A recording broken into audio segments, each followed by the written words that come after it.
Según sabemos por el catecismo, el tercer enemigo de nuestras almas es nuestro propio cuerpo, la carne, que dice el catecismo. Mundo, demonio y carne. El mundo y el demonio son nuestros principales enemigos externos, de fuera de nosotros. Pero llevamos todos encima un enemigo interno 1000 veces más terrible que los otros dos, nuestra propia carne. Al mundo se le puede vencer con relativa facilidad, despreciando sus pompas y vanidades o abandonando el mundo, como gracias a Dios han hecho ustedes por su excelsa vocación. El mismo demonio, como acabamos de ver, no resiste el poder sobrenatural de un poquito de agua bendita. Pero nuestra propia carne nos tiene declarada a todos una guerra sin cuartel, y es dificilísimo ponerse totalmente a cubierto de sus exigencias y terribles acometidas. De dos modos muy distintos, aunque se expliquen y complementen mutuamente, nos hace guerra nuestra propia carne, convirtiéndose en el mayor enemigo de nuestra alma. A, por el horror instintivo al sufrimiento, y B, por su afán insaciable de gozar. El primer aspecto, el horror al sufrimiento, es un gran obstáculo, acaso el mayor de todos, para la propia santificación, que supone indispensablemente la perfecta renuncia de sí mismo y una abnegación heroica. El segundo, el afán insaciable de gozar, puede comprometer incluso nuestra misma salvación eterna, y es el enemigo número uno a la gente del mundo. La inmensa mayoría de los pecados que se cometen en el mundo son los pecados de la carne, en una proporción enorme. La inmensa mayoría de los que se condenan por culpa de su cuerpo, no de su alma. Hay pecados que son solo del alma, por ejemplo, la soberbia, el orgullo, eso es del alma. Pero los pecados de la carne, el 90% de los pecados que se cometen en el mundo son los de la carne. Y eso sí, eso compromete no solamente la perfección cristiana en absoluto, sino la salvación eterna, se puede condenar. Es pues urgentísimo señalar la manera de contrarrestar y anular estas dos tendencias. Primera tendencia, la sed insaciable de poder, o salto por completo. Porque gracias a Dios en las monjas de clausura, por la excelsa vocación que tienen y por la misericordia de Dios que los sostiene, no hay un gran problema ahí. En ese aspecto no hay un gran problema. El gran problema es el segundo, el horror al sufrimiento. Y de ese les voy a hablar. Esta primera parte, faltan nada menos que 8 páginas, es importantísima para la gente del mundo. Es la que más necesitan, pero ustedes no. Y por eso la salto. Paso ya al segundo artículo de ese capítulo, el segundo artículo, el horror al sufrimiento, y este sí. Este tiene una importancia enorme, decisiva para nuestra santificación. Escuchen. Es el segundo aspecto de la lucha contra nuestra propia carne. El primero, su ansia insaciable de gozar, era un obstáculo grandísimo contra nuestra salvación eterna. Este segundo no se opone tan inmediatamente a la salvación no. Pero representa, sin embargo, el mayor y más terrible impedimento contra nuestra propia santificación. La inmensa mayoría de las almas que se van quedando en el camino dejan de llegar a la cumbre por no haber logrado dominar el horror al sufrimiento que experimenta su carne flaca. Solamente el que se decide a afrontar con energía inquebrantable el sufrimiento y la muerte prematura, si es preciso, si me muero que me entierre, ese es el que logra alcanzar las supremas alturas de la santidad. Hay que tomar aquella muy determinada determinación de que habla Santa Teresa como condición absolutamente indispensable para llegar a la perfección. Escuchen otra vez, ya lo habrán oído muchas veces, pero escuchen las palabras de Santa Teresa. Camino de Perfección 21.2. Digo que importa mucho y el todo, una grande y muy determinada determinación de no parar hasta llegar a la cumbre.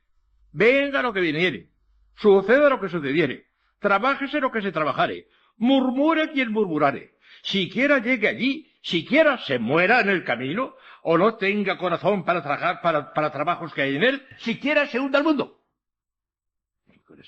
Camino del verdadero. Y se dedica a las monjas, a las monjas. Si me muero que me entierren. Y el que no esté dispuesto a eso se acabó. No se condenará, ¿qué se va a condenar? Pero santidad ya puede renunciar. Santidad no. Es pues de la mayor importancia examinar este punto con la amplitud que el caso requiere. San Juan de la Cruz concede al amor al sufrimiento una importancia excepcional en el proceso de la propia santificación. Toda la noche oscura, todo su vida del Monte Carmelo, no hablamos que de eso. San Juan de la Cruz se puede dividir en dos aspectos. El sistema místico de San Juan de la Cruz tiene dos aspectos. Un aspecto negativo, una abnegación de sí mismo total y absoluta, nada, nada, nada, nada, nada, y en el monte nada. Y un amor inmenso, Dios nuestro sabe, ya por aquí no hay camino, ya por aquí, que solo está la gloria de Dios. Los dos aspectos. La abnegación total y el amor hasta la locura, eso es San Juan de la Cruz, y todo San Juan de la Cruz. En la abnegación total, subida del Monte Carmelo y noche oscura. Y el aspecto positivo, el amor, cántico espiritual y llaman a la rueda. Ahí está todo San Juan de la Cruz. Necesidad del sufrimiento. Ante todo es menester tener ideas claras sobre la absoluta necesidad del sufrimiento, tanto para reparar el pecado como sobre todo para la santificación del alma. Examinemos estos dos aspectos por separado. Primero, para reparar el pecado. Fíjense bien. Todo pecado, aunque sea un pecadito venial, supone siempre un placer, una comodidad. Falta el silencio porque sí, porque ahora quiero hacerlo, o sea, no me quiero mortificar. Todo pecado, aunque sea un pecadito venial, supone siempre un placer, una cosa prohibida, pero un placer, siempre. Si no llevase consigo un placer, nadie pecaría. Lo que busca el pecador, aunque sea en un pecadito venial, es el placer, es la atracción. Y no digamos en otros pecados mucho más gordos, lo que busca es el placer. Escuchen lo que pasa. Pues ese placer desequilibra la balanza de la justicia divina. La balanza de la justicia divina está perfectamente en su fiel. Resulta que ponemos en un platillo de la balanza el peso de un placer prohibido y la balanza se desequilibra, claro. Pues para volver a equilibrar no hay otro procedimiento, es que no hay otro procedimiento, más que poner en este platillo desequilibrado el peso de un dolor, que es lo contrario del placer. Es que no hay otra posibilidad. El placer del pecado se compensa con el dolor que equilibra otra vez la balanza. El argumento para demostrarlo es muy sencillo. La balanza de la divina justicia, desequilibrada por el pecado original y restablecida a su fiel por la sangre de Cristo, cuyo valor se nos aplicó en el bautismo, quedó nuevamente desequilibrada por el pecado posterior. Ese pecado puso en uno de los platillos de alabanza el peso de un placer. Todo pecado lo lleva consigo, todo. Y eso es precisamente lo que busca el pecador al cometerlo. Ese que determinó el desequilibrio. Se impone, pues, por la misma naturaleza de las cosas, no porque un capricho de Dios, sino por la misma naturaleza de las cosas, se impone que el equilibrio se restablezca por el peso de un dolor, depositado en otro platillo de la balanza.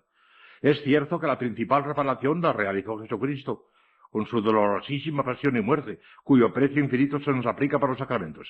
Pero también lo es que el cristiano como miembro de Cristo no puede desentenderse de la reparación ofrecida por su divina cabeza. Falta algo a la pasión de Cristo, se debe decir San Pablo. Falta algo a la pasión de Cristo. Colosenses 1:24, que deben ponerlo sus miembros cooperando con Cristo a su propia redención. De hecho, la absolución sacramental no nos quita de encima todo el reazo de pena debida por el pecado, a menos de una contrición intensísima que se da rara vez, y es preciso pagar en esta o en la otra vida hasta el último maravedí, hasta el último céntimo. En esta vida o en la otra. Hay otra solución. De manera que para reparar el pecado, el dolor, el sufrimiento juntamente con Cristo, cabeza. Y luego para la santificación del alma. La santificación, qué bonito es este, ¿verdad? La santificación, como vimos en la primera parte de esa obra, les hablé largamente hace 3 años de eso, que la santificación es la configuración con Cristo. El santo es otro Cristo y se acabó, y no hay otro procedimiento. Sí, también se dice que es la unión con Dios, que es la perfecta voluntad de Dios. Bueno, sí, pero todo eso indica la configuración con Cristo. La fórmula más paulina, más de San Pablo, más auténtica, más revelada de la santidad es otro Cristo. Cristo, estoy configurado con Cristo. Ya no soy yo quien vivo, es Cristo que me vive. Ese es el santo, el que se configura con Cristo. La santificación, como vimos en la primera parte de esa obra, consiste en un proceso cada vez más intenso de incorporación a Cristo. Se trata de una verdadera cristificación, a la que debe llegar todo cristiano, so pena de no alcanzar la santidad. El salto es, en fin de cuentas, una fiel reproducción de Cristo, otro Cristo, con todas sus consecuencias. Ahora bien, el camino para unirnos y transformarnos en Él nos lo dejó trazado el mismo Cristo con caracteres inequívocos. Es el que nos da la consigna, el mismo Cristo. El que quiera venir a pos de mí, niéguese a sí mismo, tome su cruz y sígame. Mateo 16:24. Recuerden lo que les dije otro día, de aquella pobre superiora religiosa de una congregación última. Fui a dar los ejercicios a aquella congregación. Padre, háblenos de lo que usted quiera, pero no de la mortificación, que es muy desagradable. No nos hable de la mortificación. Lo contrario de lo que manda Cristo. Ya pueden renunciar a la santidad, no hay nada que hacer. Les di una lección mientras. Ay, padre, ¿y eso que digo usted que no hablaría? Es un meneo de mortificación de miedo. Claro, sí. No hay otro camino posible. Es preciso abrazarse al dolor, cargar con la propia cruz y seguir a Cristo hasta la cumbre del Calvario. No para contemplar cómo le crucifican a él, sino para dejarse crucificar con él. Un santo ingenioso, aquí no digo quién fue, pero fue el padre Merino, yo lo tengo con un santo ingenioso pudo establecer la siguiente ecuación, la predicaba mucho, que juzgamos de exactísima. Santificación igual a cristificación. Y cristificación igual a sacrificación. Padre Merino lo dijo eso. La comodidad moderna y el amor propio humillado ante la propia cobardía podrán lanzar nuevas fórmulas e inventar sistemas de santificación cómodos y fáciles. Pero todos ellos están inexorablemente condenados al fracaso. No hay más santificación posible que la crucifixión con Cristo. De hecho, todos los santos están ensangrentados. Todos. Y San Juan de la Cruz estaba tan convencido de ello que llegó a escribir estas terminantes palabras, que parecen exageradas y no lo son. Entre comillas, texto de San Juan de la Cruz. En una carta al padre Juan de Santa Ana, está en las obras de San Juan de la Cruz, entre comillas. Si en algún tiempo, hermano mío, le persuadiera alguno, sea o no prelado, doctrina de anchura y más alivio, no le crea ni abrace, aunque se la confirme con milagros, sino penitencia y más penitencia y deshacimiento de todas las cosas. Y jamás, si quiere llegar a poseer a Cristo, le busque sin la cruz.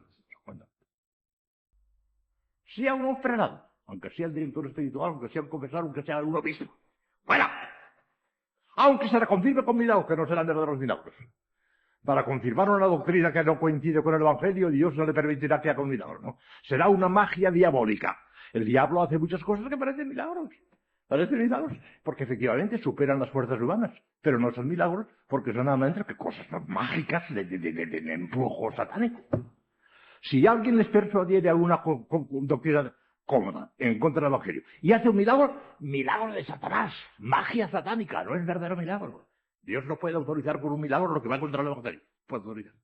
Por si tiene razón, aunque se la confirme con milagro, que no será el milagro. Contra el exterminante.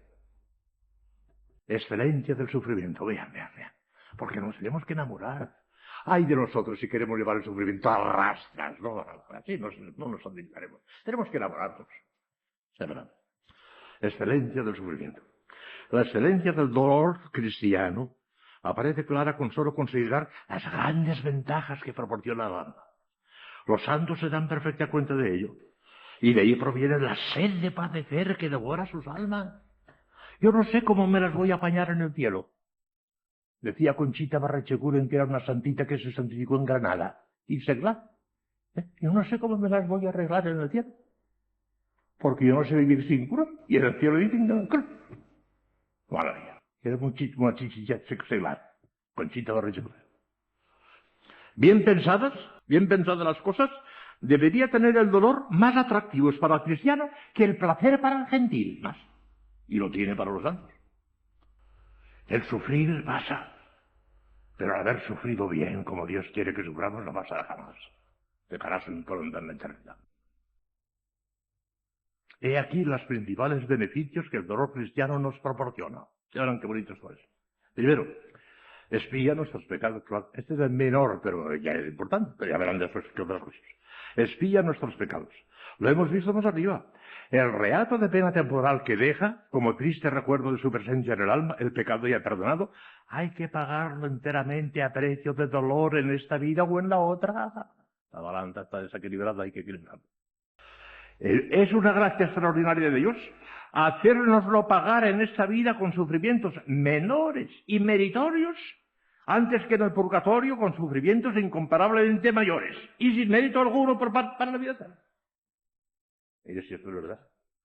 De Santo Tomás, que no le gusta exagerar, que dice las cosas como son, dice que la mínima pena del purgatorio es mayor que la mayor del segundo. Mínima excedit maximum, palabras sexuales. Mínima, estéril, máxima. Y da la razón. Santo Tomás nunca dice boberías, enseguida da la razón. Las penas de este mundo, por grandes que sean, pertenecen al orden natural, son penas naturales. En cambio, las del purgatorio, que es en orden a la vida eterna, ya pertenecen al orden sobrenatural. Y la distancia que hay entre el orden natural y sobrenatural, esa es la que hay entre algunas penas y otras. Santo Tomás, en la suma no. En ese mundo o en el otro, ¿cómo te escaparás? Y no nos escaparemos más. No se hagan ilusiones, que algunas hallamos que son ilusas. Yo no iré al purgatorio. Voy a santificar suficientemente para ir al purgatorio. Mire, San Juan de la Cruz, San Juan de la Cruz. No se hagan ilusiones. San Juan de la Cruz expone maravillosamente, como sabe hacer las cosas, los 10 grados de amor de Dios. Los 10 grados. Tomados de San Bernardo, que hoy los comenta admirablemente. Y dice que el primer grado es enferma el alma de amor. El primer grado hace enfermar al alma de amor, ya es de orden místico. Calculo de lo que será el noveno. Y luego viene el segundo, tercero, cuarto, quinto, sexto, séptimo, octavo y noveno. El décimo ya es la visión beatífica. Ya dice él que no es de este mundo, sino del otro. La visión beatífica es el último grado de amor posible, la visión beatífica. Pero en este mundo se puede llegar al noveno. Y dice, a los que han llegado al noveno, dice, los que han llegado a este estado, al noveno, que es la unión transformativa, noveno grado, estos ya no van al purgatorio porque están perfectamente por día. San Juan de la Cruz. Solamente en la unión transformativa. Les voy a hacer una afirmación que estoy convencidísimo que es profundamente teológica. La gran mayoría de los santos canonizados por la Iglesia fueron al purgatorio. Canonizados por la Iglesia. Porque santos que hayan llegado a la unión transformativa, completa, total, al noveno grado de San Juan de la Cruz, las grandes figuras, muy bien. Iremos al purgatorio, bendito sea Dios, iremos al purgatorio. Pero procuremos ir lo menos posible. Suframos en este mundo con mérito, porque si no, después tendremos que sufrir al purgatorio el doble y sin mérito, porque mérito no. Saldremos del purgatorio en el mismo grado de gracia en que entremos, ni un milímetro más, nada. Allí nos aumenta. Se limpia el alma, se purifica, es una alegría que limpia perfectamente, pero no aumenta el mérito. En este mundo sufriendo mucho menos, resulta que sí, aquí tenemos mérito. De manera que el que dice, no, yo ahora no me quiero mortificar, si acaso hay en purgatorio, hace un mal negocio, sale tardiendo, porque si no sufres ahora, sufrirás el doble después, pero no te escapas hasta el último centavo. Como quiera que sea, en una forma o en otra, por las buenas o por las malas, en esta vida o en la otra, hay que saldar toda la cuenta que tenemos contraída con Dios. Vale la pena abrazarse con pasión al sufrimiento en esta vida, donde sufriremos muchísimo menos que en el purgatorio, y aumentaremos a la vez nuestro mérito sobrenatural y nuestro grado de gloria en el cielo para toda la eternidad. No lo dejemos para entonces, hagámoslo ahora. Segunda gran ventaja. La primera, es que acabo de exponer, es que expía nuestros pecados. Segunda, somete la carne al espíritu. ¿Debías saberlo San Pablo por propia experiencia? Cuando escribía a los Corintios, castigo mi cuerpo y lo reduzco a servidumbre. 1 Corintios 9:27. La carne, en efecto, tiende a dominar al espíritu. Solo a fuerza de látigo y de privaciones acaba por someterse al orden, ocupando el papel de esclava y dejando en libertad al alma.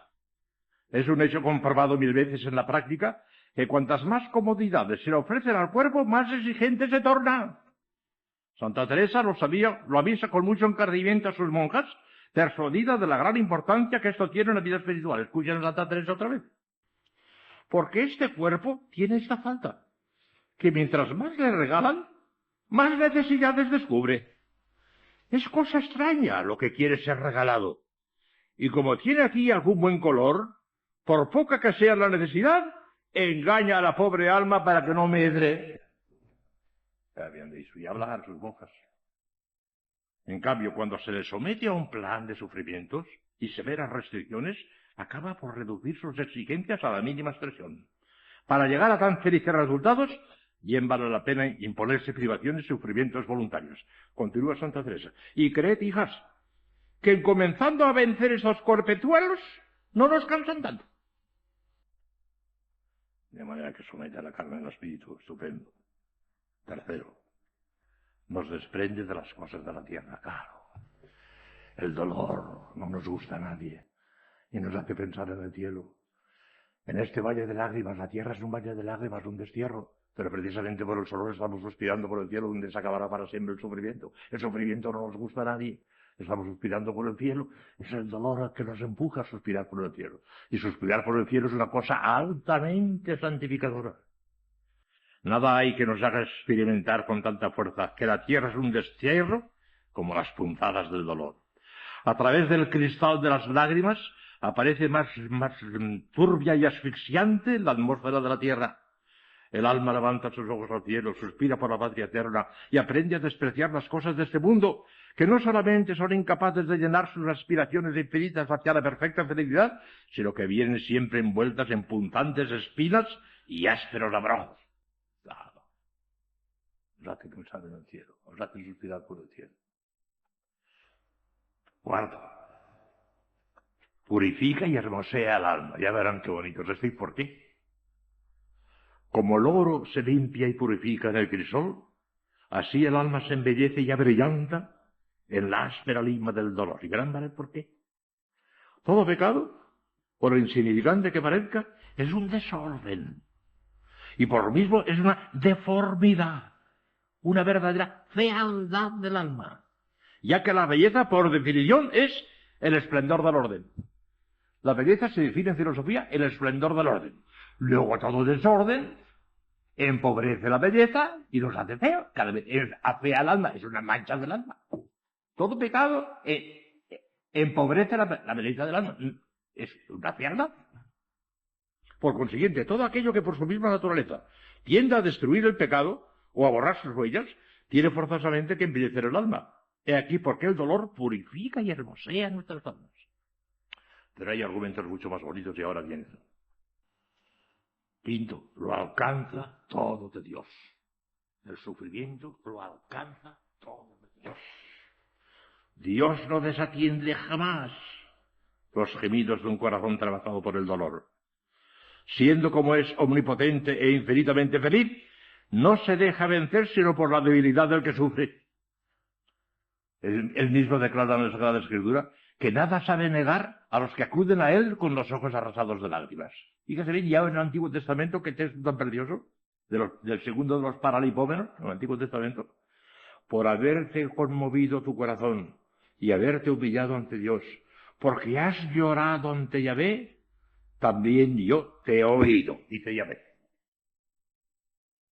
Y Jesucristo realizó por 3 veces el milagro estupendo de la resurrección de un muerto, conmovido por las lágrimas de una madre que lloraba la muerte de su hijo único, Naim, de un padre ante el cadáver de su hija, Jairo, y de 2 hermanas desoladas por el sepulcro de su hermano. Nuestro Señor no resiste el dolor enseguida. Una oración suplicante ardiente con dolor, concédenos. Y proclamó bienaventurados a los que sufren y lloran, porque serán indefectiblemente consolados. Mateo 5:5. Lo que se le pide al Señor, una oración intensa, bañada en una gota de sangre, infalible, no falla nunca. Sobre todo si esa gota de sangre es la sangre de Cristo. Pero la sangre de Cristo tiene que mezclarse con la nuestra. Nos hace verdaderos apóstoles. Sexta, nos hace, claro, una consecuencia de lo que acabo de decir. Una de las más estupendas maravillas de la economía de la Divina Gracia es la íntima solidaridad entre todos los hombres a través, sobre todo, del cuerpo místico de Cristo. Dios acepta el dolor que le ofrece un alma en gracia por la salvación de otra alma determinada, o por la de los pecadores en general.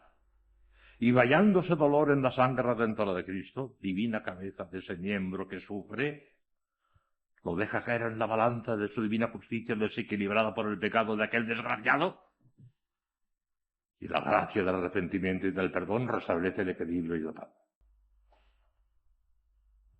Es incalculable la fuerza redentora del dolor ofrecido a la divina justicia con fe viva y ardiente amor a las llagas de Cristo, a través de las llagas de Cristo.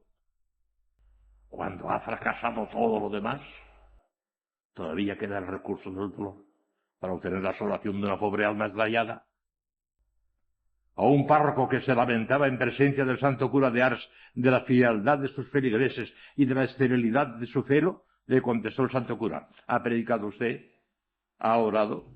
¿Ha ayunado? ¿Ha tomado disciplinas? ¿Ha dormido en el suelo? Pues mientras no haga esto, no se queje de todavía. La eficacia del dolor es soberana para resucitar a un alma muerta por el pecado. Las lágrimas de Santa Mónica obtuvieron la conversión de su hijo Agustín.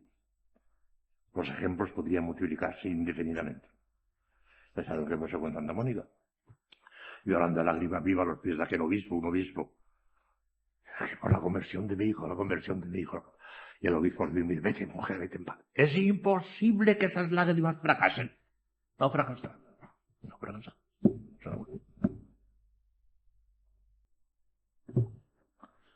Nos asemeja Jesús y María. Dios mío, qué bonito es esto.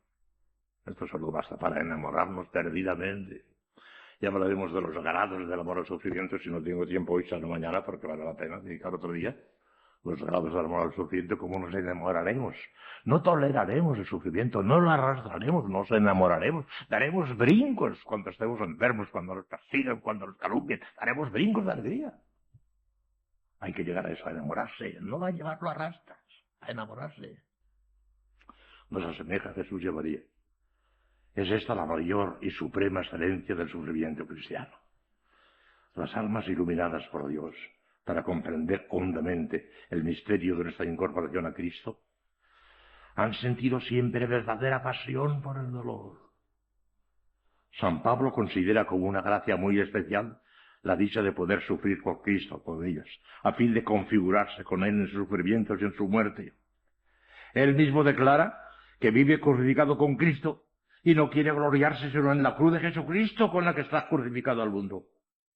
Y al pensar que la mayoría de los hombres no comprenden este sublime misterio del dolor y huyen como de la peste de cualquier sufrimiento, no puede evitar que sus ojos se llenen de lágrimas de compasión por tanta fatiga. Y al lado de Jesús, el Redentor, María, la corredentora de la humanidad, la reina de los mártires.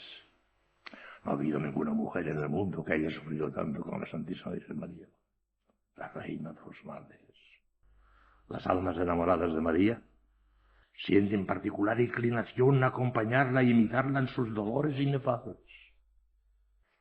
Ante la reina de los mártires sienten el rubor y la vergüenza de andar siempre buscando sus comodidades y regalos.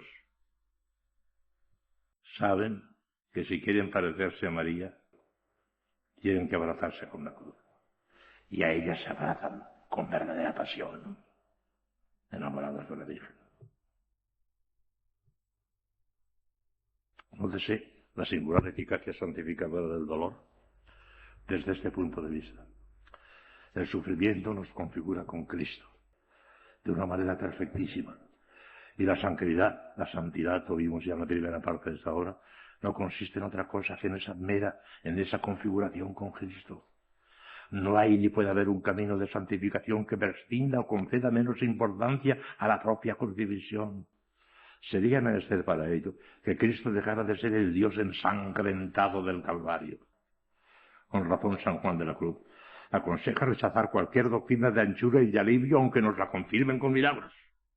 Aquí sí que es cuestión de repetir lo que a otro propósito decía San Pablo a los Gálatas: aunque nosotros, o un ángel del cielo, os anuncie otro evangelio distinto al que os hemos anunciado, sea anatema. Por eso escasean tanto los santos y las santas. La mayoría de las almas que tratan de santificarse no quieren entrar por el camino del dolor. Quisieran ser santos, pero con una santidad cómoda y fácil, que no les exija la total renuncia de sí mismos hasta la propia crucifixión. Y cuando Dios las prueba con alguna enfermedad penosa, o desolación de espíritu, o persecuciones y calumnias, o cualquier otra cruz que bien soportada las empujaría hacia la cumbre, retroceden acobardadas y abandonan el camino de perfección. No hay otra razón que explique el fracaso ruidoso de tantas almas que parecían querer santificarse. ¿Acaso llegaron a pedirle alguna vez al Señor que les enviara alguna cruz? Pero en el fondo se ve después muy claro que querían una cruz a su gusto. Y al no encontrarla tal, se llamaron a engaño y abandonaron el camino de la perfección. Es pues necesario decidirse de una vez a abrazarse con un dolor tal como Dios quiera enviárnoslo. Enfermedades, persecuciones, calumnias, humillaciones fuertes, fracasos, incomprensiones, muerte prematura. Si no muero que me entierre, lo que Él quiera y en la forma que quiera. La actitud del alma de consistir en un fiat, un fiat perpetuo, un sí perpetuo, un sí, un abandono total y sin reservas a la amorosa providencia de Dios, para que haga de ella lo que quiera en el tiempo y en la eternidad, donde, cuándo y como quiera, y lo que quiera en el tiempo y en la eternidad. No siempre, sin embargo, es fácil alcanzar estas alturas. Con frecuencia el alma tiene que avanzar poco a poco, de grado en grado, hasta llegar al amor apasionado a la cruz. Examinemos ahora las principales etapas, los grados del amor al sufrimiento. Esto queda para mañana. Precioso, para mañana. Los grados del amor al sufrimiento. Como irnos subiendo poco a poco. Porque no hay que desanimarse, hijas mías. No vamos a pensar que este ideal sublime lo vamos a conseguir de la mañana a la mañana. De la noche a la mañana no se consigue nada. Poquito a poquito, poquito a poquito. Si avanzamos todos los días un poquito más en el amor a la cruz, ya llegaremos a estar enamorados. Pero de ay, yo no estoy enamorado del amor a la cruz, por consiguiente, no se desanime, no pierdan la serenidad. Poquito a poquito, poquito a poquito. Y poquito a poquito nos iremos subiendo en el amor a la cruz, hasta llegar a enamorarnos perdidamente. Como se enamoró Santa Teresa, San Juan de la Cruz, Santa Teresita, que llegó a decir, yo ya no puedo sufrir, porque encuentro mi dicha y mi placer en el sufrimiento por amor de Dios. Ya no podía sufrir. Continuaremos mañana. El tema es duro, hijas mías. El tema es duro, pero necesario. Y si lo pensamos bien, es que no hay otro movimiento. Seguiremos mañana, si Dios quiere. Hagis vos tibi gràcies omnipotens Deus, l'univers et benedictus, que fis regnum in saecula saeculorum. Pues ya